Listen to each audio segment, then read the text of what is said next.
ہے، خاموشی بحران صدا ہے، ہم بھی چپ ہیں تم بھی چپ، سناٹا تک گونج رہا ہے، ہم بھی چپ ہیں تم بھی چپ۔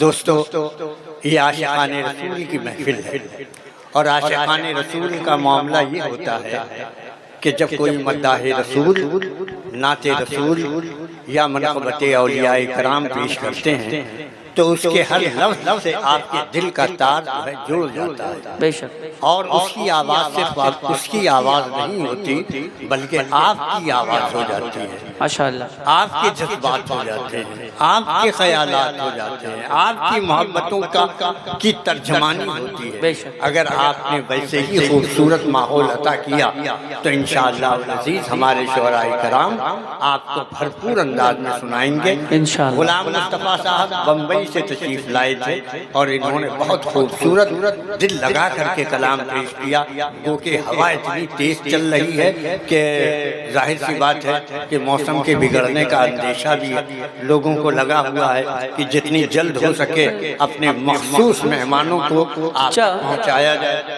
یہ آج ہوا چل رہی ہے تو یہ لوگوں کو بتایا جا رہا ہے کہ موسم کے بگڑنے کا اندیشہ ہے۔ جی،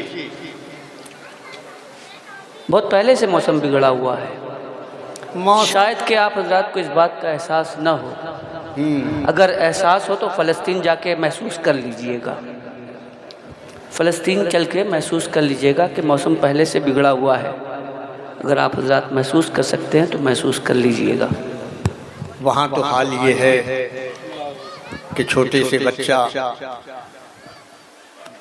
8 سال کا 7 سال کا بم کے دھماکوں کے درمیان ہے اور وہیں سے اٹھ کر کے اللہ اکبر کا نعرہ لگا رہا ہے۔ اللہ اکبر۔ دنیا کی ساری قومیں ایک طرف ہو جائیں لیکن مرد مسلمان جو قوم کہلاتی ہے، مسلمان جو قوم کہلاتی ہے، وہ تنہا ایک طرف ہے۔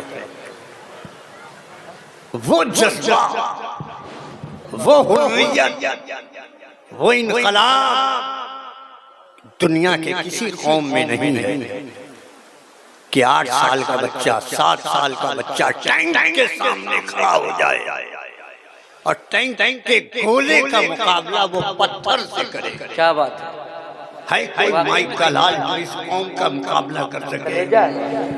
اس کو کہتے ہیں کلیجہ، اور یہ کلیجہ کسی اور نے نہیں دیا ہے، یہ کربلا والوں نے دیا ہے۔ بے شک، سبحان اللہ، کہ تیروں کے درمیان بھی اپنے جذبات کو کیسے جوان رکھا جاتا ہے، یہ کوئی امام حسین سے پوچھے۔ اللہ اکبر۔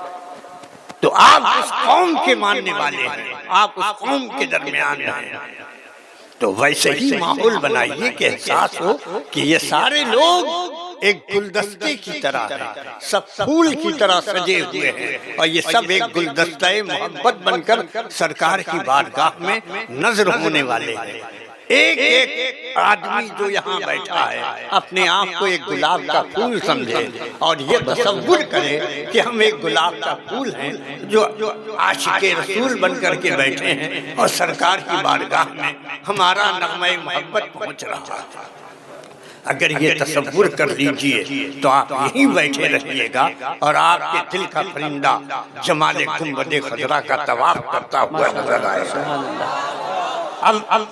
میں چونکہ حضرت مولانا مفتی افضل حسین صاحب قبلہ مصباحی استاذ العلماء تشریف لانے والے ہیں، ان کی تقریر ہونی تھی لیکن ابھی درمیان میں وقت کبھی آتی ہے سانس لیتا ہوں تو خوشبو سی چلی آتی ہے، اور آسماں ناز ہے کیوں اتنی بلندی پہ تجھے، یہ بلندی بھی تو نالین کے سر جاتی ہے، یہ بلندی بھی تو نالین کے سر جاتی ہے۔ نعت کا شعر وہی ہے جسے آقا سن لیں، نعت کا شعر وہی ہے جسے آقا سن لیں، ایسا ہوتا ہے تو تقدیر سنور جاتی ہے، ایسا ہوتا ہے تو تقدیر سنور جاتی ہے۔ آئیے ادب و احترام و عقیدت کے ساتھ شاعر